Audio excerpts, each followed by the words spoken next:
Hey AP Lang teachers, welcome back to Coach Hall Writes. This summer I decided to do some teacher tip videos, and in today's video I've got two objectives. I want to tell you some of my tips for saving time while grading, and I also want to tell you some of my go-to assignments to help your students. If you like this type of content, then please consider checking out the description box. You'll see a link there for my AP Lang teacher email list.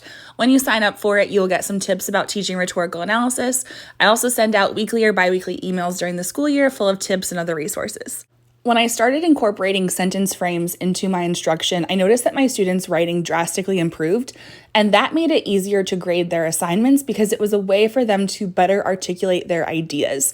So sentence frames, or model sentences, as some people call them, are basically a template, but students have to input their own ideas. So you're not necessarily doing the work for them, but rather you're showing them a better way to write their ideas more effectively.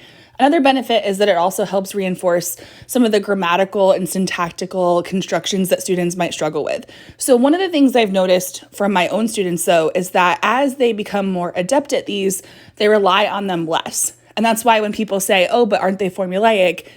They are to an extent, I will admit that. Like when my students use sentence frames for thesis statements, a lot of their thesis statements sound really similar. But I'm okay with that because I know they put together a defensible thesis. And it's not that the whole essay is sentence frames, but rather that we have certain sentence frames for certain purposes to help students get to the parts of their essay that we really want them to get to be successful. So there's different ways that we can incorporate sentence frames in instruction. I'm going to talk about that a little bit with some of my other tips.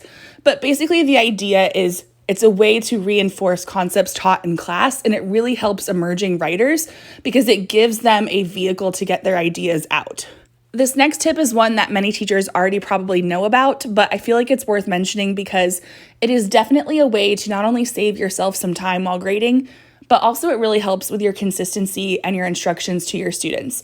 And that is to include rubrics. Now, I use Google Classroom, and so I've actually got certain rubrics saved in Google Classroom so that I can use them for my frequent assignments. There are certain assignments that I assign multiple times throughout the year, and if I make the rubric one time, I can use it over and over again. Now, for other assignments where it's like a bigger project, yes, it does take time to make that rubric, but it really helps convey your expectations to students. And if they know what you want, it's easier for them to perform and to meet those goals. Rubrics also help with consistency in terms of scoring. So I know that if I use the same rubric for all of my classes for the same assignment, that I'm being consistent. I'm taking points off or awarding points for the same reasons. And also if you teach a section of a class and you work with another teacher who has a section of that same class, if you guys both use the same rubrics, then it helps for consistency in terms of the department as well. So that can be really helpful. Also, if parents are looking at the rubric, it can help them understand and maybe it answers some of the questions they might have in terms of why a student got a particular grade.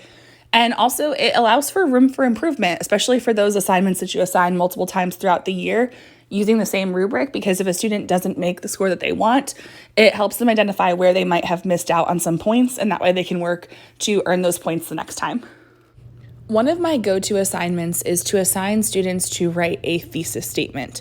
Now, I have my gradebook set up for total points, so usually this is a really simple 5-point assignment.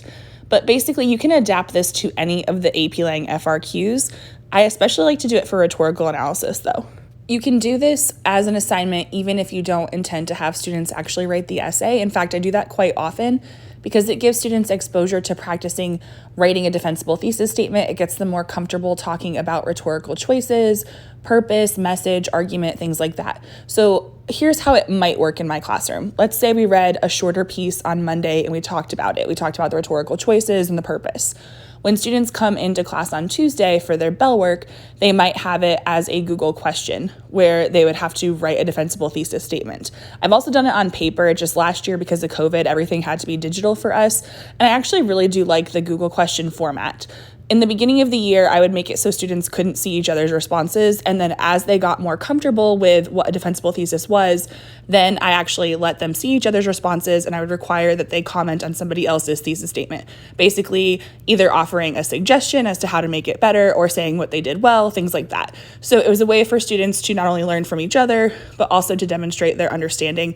And it's like a really simple assignment in case you need to like take attendance or just do something really quick at the beginning of class. You could also assign this as a homework assignment, and it would be really simple that way too. Because I'm releasing this video over the summer, I assume that a lot of teachers like me are already starting to think about their fall assignments, even though we're technically on summer break. And so when you have a new group of students that might not know how to write a defensible thesis statement, one tip is to do it together first. So I call this a gradual release approach.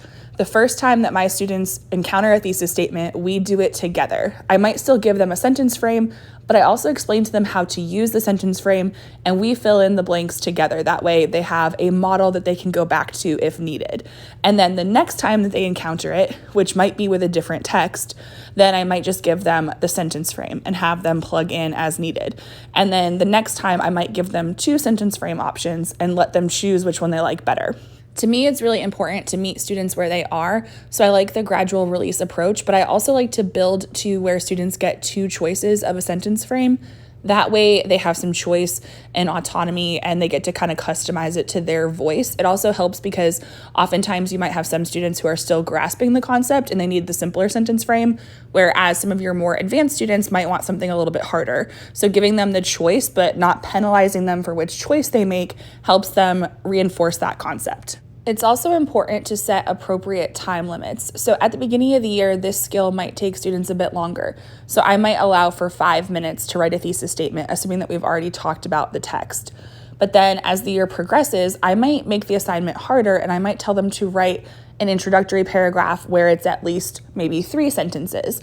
And I might give them, let's say, 7 minutes to do that. So I like to give my students a little bit more time than I would really want them to take on the exam, but at the same time, this is not unlimited time because then they might get distracted. So set a time limit in advance and let students get used to working under a little bit of timed pressure because that will help as you start to work toward these larger assignments and build to the exam.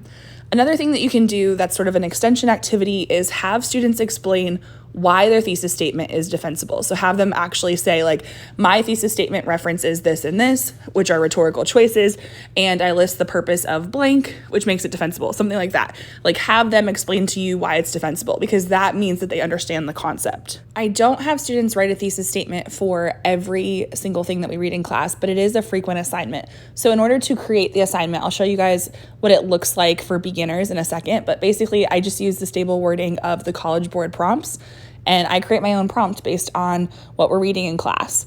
The exposure to this over time allows students to do it more quickly, and then they don't panic when they have to write a thesis on the exam. In keeping with the idea of meeting students where they are, these are directions that I would give my students at the beginning of the year because there's extra tips here that when they become more familiar with this type of assignment, they will no longer need. So basically, I tell them to use one of the sentence frames below. I give them 2 in this case to construct a defensible thesis that explains how Amy Tan makes rhetorical choices to achieve her purpose. So in this case, we're looking at mother tongue. So I remind them that to be defensible, they need to include at least 2 specific rhetorical choices, and they should identify a specific purpose. If I were including a rubric with this assignment, I would also have those components be part of the rubric. It's really important to me that students read the directions when I give them assignments because those tips are in there. So they need to remember that these are the components of a defensible thesis. Now you'll notice that I gave 2 sentence frames. The first one's really simple, and I know there are plenty of AP Lang teachers out there that prefer their students not use the word uses because it is a weak verb. I understand that. And I agree with the sentiment. However, most students, at least in my class, when they walk through the door, if I were to require that they not say the word uses, they wouldn't know what to write. So over time, we talk about how uses is followed by a noun and we want to use a more active verb. But I meet them where they are in the beginning. That's why I gave that first sentence frame there. So they would plug in choices. So in this case, they might plug in anecdote or juxtaposition. You can see that at the bottom of the screen, I gave the possible choices. We would have already spoken about these choices in class. So that way it's recalling information from class discussion. So then the purpose, ideally we would have talked about it as a class, but I would want them to maybe come up with that part on their own. Now you can also see that where it says possible choices, I have anecdote and juxtaposition, but I also gave some like verb form of the choice, so it's not relying on the noun anecdote or juxtaposition. So if students want to use the more complicated phrasing, that would be more appropriate for sentence frame number 2. And then as we do this a few times, then I require that they no longer use or utilize or employs in their thesis, but I only do that when I feel like they're ready. So that's why I give the 2 choices now, is because some of my students at the beginning of the year, they're ready for the second one. A lot of students, though, they just need that first one. If they're still learning choices, it might be too much too soon. So that's why I gave the 2 sentence frames there. And then again, I provide the choices that we've talked about because, especially at the beginning of the year, they're still grappling with what is a rhetorical choice. And I want them to feel comfortable with certain choices based on what we're reading in class. So as the year progresses, I no longer give those hints, but in the beginning of the year, I definitely do. I have several sentence frames that I use throughout the year, not just for thesis statements, but for other elements of rhetorical analysis essay writing. And so these are the 2 simpler thesis statement frames that I give my students. And then once they are comfortable with these, then I might take away the first one and give them another option. Again, for those advanced students who are stronger writers, having the choice and being able to push themselves is usually well received. In one of the bullet points on a previous slide, I mentioned that there are some other activities that I sometimes incorporate. So one is the is it defensible activity, which you can see here on the left. This is just a screenshot of one that I use when I assign the Florence Kelly prompt. And so basically what you do to make these is you come up with your own thesis statements and you ask your students, is it defensible, yes or no? And then they have to explain why. Now, I remind them though that you could have a weak thesis statement that is still defensible. So this helps them really reinforce that concept. And it's another way to assess it without having them write their own thesis statement. The other activity is a bit more advanced, and that is the improve the thesis activity. So basically what I do is I come up with a few different thesis statements that are driven by nouns. So it might say like uses juxtaposition, and I'll underline the parts that I want students to change, and they have to rewrite the thesis using stronger verbs. So this is something that would happen perhaps sometime in the first semester, but not right away in the school year, because they need to understand the difference between nouns and verbs and just have a better vocabulary of choices before you assign this particular one. But if you don't want to constantly assign, just write your own thesis statement. That is another option as well. That really helps reinforce the same skills. And just in case anyone's interested in teaching the Florence Kelly prompt and you want these, I will link it in the description box below. It's in my TPT store. I've come to adopt this mantra that strong essays start with a strong thesis and continue as strong paragraphs. And I think sometimes it's tempting as teachers to assign full essays. We want our students to be writing more. We want them to practice in timed situations. However, that doesn't always help our students, and sometimes it creates a lot of extra work for us, especially if you have over 100 students. So one of the ways to simplify things is to actually just assign where you have it as write a paragraph. So it could be that they write the thesis statement one day and the next day you have them write a body paragraph. You can even have it be a timed assignment. As students get more comfortable with this, I might have them write one body paragraph one class and one body paragraph the next. But usually we just start with write a body paragraph, because I'll be really honest, when my students come to me, especially my 10th graders, my definition of a paragraph and their definition of a paragraph are 2 totally different things. So we have to iron out, what do I mean when I say a developed paragraph, before we ever even try to write a full essay. I've noticed that as I have students write paragraphs before we actually work on a full essay, when they do write the full essay, their essays are stronger, and there's a lot less that I need to fix because we've already fixed it at the paragraph level. So in that sense, it is a time saver. However, let's talk about some more ways to save time with this assignment. If you're anything like me, it can be really tempting to want to put several comments on a student's piece of writing. However, this is just a paragraph. And so too many comments is actually wasting your time as the teacher, and it's also a little bit distracting for the student as well because they don't know where to start with the feedback. So what I've tried to do, especially in recent years, is to focus on 1 or 2 things that I'm looking for. So if we recently talked about transition words in class and a line of reasoning, I'll look through the response to see, do they have a strong line of reasoning? And I'll comment on that. I also try to make sure that I offer at least 1 positive comment and then one area of improvement. Even if the positive comment is, I like that you included a topic sentence that conveys the main idea. Something simple. It doesn't have to be this huge bit of praise, but you do want to at least acknowledge what students are doing well. But again, narrow it down to a couple concepts, because too many comments makes it hard for students to know what they're actually supposed to be focusing on. Now, something else that I do is I don't really focus on their grammar too much. That's been a really hard thing to let go of for me. However, one of the ways that I've kind of combated this is, rather than correcting every single piece of punctuation that's incorrect, is I have sometimes included it in the instructions. So I might say, as part of your paragraph, I want you to use a semicolon correctly. Or as part of your paragraph, I want you to start at least one sentence with a dependent clause followed by a comma. And that way it's reinforcing the concepts that we're learning for SAT and ACT prep. And I could then look at it and say, did they do it correctly, as opposed to commenting on it when it's wrong. Now, there are times when I do still comment on it if it's incorrect punctuation. If it's something that we've been talking about in class, or if it's a repeat mistake, then I might point it out to them. But otherwise, I've learned to just kind of let the little things go, because on the exam, spelling, punctuation, grammar, unless it's so illegible and irreadable, then it doesn't really matter. So in that case, try to make sure that your comments and your feedback to your students are about the content of their essay, especially their commentary, because that's usually something that students struggle with. I've already spoken about the value of rubrics, but something else that has helped my students in the past is actually giving them a sample response. So that way they know what I'm looking for. And sometimes the sample response sort of becomes a model or a template for them. So if they're just learning how to put together a strong paragraph, and we have a lot of new skills going on, sometimes a sample paragraph can really help, because it helps them understand the expectations, and it also helps them see how the different components you might have been talking about in class all fit together.